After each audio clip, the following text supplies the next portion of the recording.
Pada hari ini saya melawat tapak ni secara mengejut sebab saya nak melihat perkembangan di tapak dan setakat ini apakah status kerja projek RTS Link ini. Ini berikutan dengan lawatan yang telah dibuat oleh Yang Berhormat Menteri Kewangan sebelumnya, kemudian Yang Amat Berhormat Menteri Besar Johor, dan hari ini pula saya datang untuk melihat setelah saya mengadakan perbincangan tentang projek ni dengan rakan sejawatan saya, Menteri Pengangkutan Singapura. Dan bagi saya, pada hari ini saya dapat melihat sendiri progres setakat ini secara keseluruhan, khususnya untuk RTS Link ini sudah mencapai 17%. Kita kena menyiapkan infrastruktur untuk track yang dihubungkan ke Singapura menjelang 31 Disember 2024. Dan tambahan 2 tahun tu kita akan buat signaling, communication, pada waktu yang sama melengkapkan lagi ICQ kita, Complex Immigration, Quarantine dan juga Custom. Dan inilah komponen-komponen yang perlu kita siapkan pada 31 Disember 2026. Jadi saya rasa tarikh itu telah kita tetapkan, di mana pengoperasian RTS Link ini akan bermula pada Januari 2027, maka kita kena kejar masa. Saya tahu bahawa banyak cabaran yang telah kita lalui, dan antaranya ialah kita berbincang dengan pihak Singapura kerana melibatkan aset di mana PUB pipe. Okey. Laluan pipe PUB ini adalah sesuatu yang perlu kita atasi dengan baik. Dan setelah kita berbincang dengan pihak Singapura, saya rasa kita dah ada persetujuan dasar, dan perkara ini akan saya bawa kepada Kabinet dalam tempoh terdekat. Jadi dari segi teknikal tidak ada isu, cuma nak alihkan pipe kerana melibatkan laluan PUB. Ia ni adalah berkisarkan kepada perjanjian yang telah dibuat antara Malaysia dengan Singapura. Jadi dalam kes ini, saya rasa dari segi relocation of pipe akan dilaksanakan dengan baik, dan untuk dua jenis pipe 900 meter 900 mm dan satu lagi 1600 mm. Jadi dua pipe yang melalui kawasan pembinaan Jadi saya rasa ini yang pertama.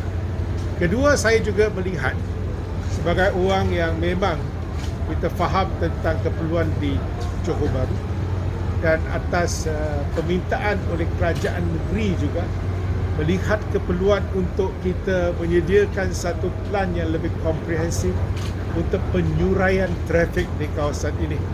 Saya bagi contoh, sekiranya bayangkan untuk kawasan ini pada waktu kemuncak 10,000 orang akan berkumpul di sini, naik turun dalam tempoh 1 jam.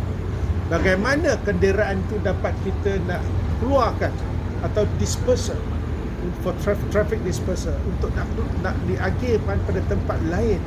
Itu adalah satu perkara yang merupakan cabaran besar. Kalau ikut cadangan asal, ianya hanya ada satu jalan melalui jalan terbang. Setelah kita berfikir agak lama dan melihat potensi RTS Link ini akan membawa lebih ramai penumpang, maka kita kena melihat dari segi practicality. Kita tidak mahu jalan terberau kita, kalaupun belum ada projek ni, kadang-kadang pun berkilometer lah kita kena atur. Jadi kalau bergantung pada satu, maka ia akan menjadi satu kawasan yang dikatakan bottleneck. Jadi setelah kita berbincang berbulan-bulan, antara perkara yang telah kita lakukan ialah mengadakan perbincangan dengan pihak kerajaan negeri, dan kita melihat bagaimana kita nak memastikan kelancaran trafik setelah RTS Link ini disiapkan. Sebab tu perlu ada plan penyuraian trafik yang sempurna.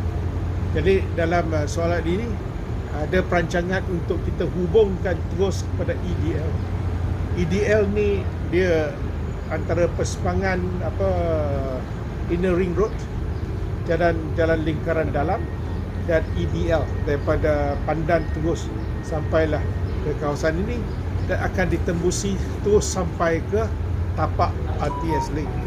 Ini bermaksud penyuruhan trafik yang lebih sempurna, terus daripada arah Pandan terus naik highway EDL sampailah terus ke site ini. Ini sebagai laluan utama masuk ke tapak ini. Daripada kita bergantung pada jalan terbang, kalau orang Johor Bahru memang faham, dia terlalu sesak, ya. Ini akan ada kesan dia pada kawasan perumahan di sepanjang jalan terbang ini satu. Kedua, ia juga membuka di mana dia dari segi penyuruhan trafik bukan saja kepada EDL, tetapi ia juga boleh kita buat pengalihan trafik ke jalan lingkaran dalam. Ya, kita kalau orang Johor Bahru tahulah lingkaran dalam ni sampai daripada pantai Pantai Lido sampailah ke Pantai Setulang. Jadi inilah yang dikatakan jalan lingkaran dalam. So dalam konteks ini kita sedang memperlengkapkan perancangan kita, kerana selepas kita dah habis construction ini ataupun pembinaan untuk RTS Link, dia kena siap seiring dengan pelan penyuraian trafik. Sebab tu saya rasa justifikasi itu ada, perlu kita lakukan dan untuk kebaikan orang Johor.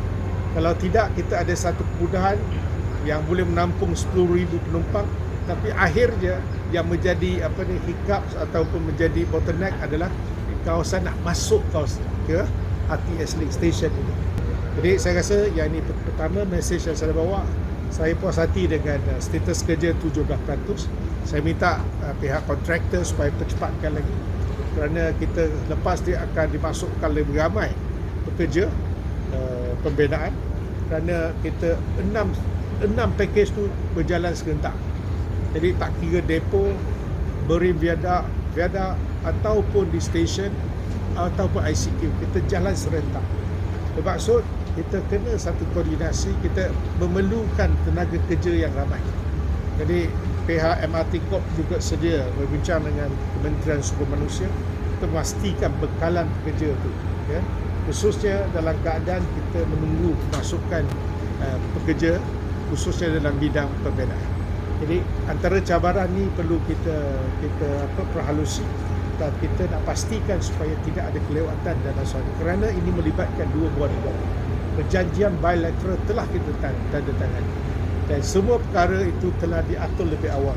Maka dalam apa sekalipun projek ini perlu kita sempurnakan menjelang 2026, iaitu penghujung 2026.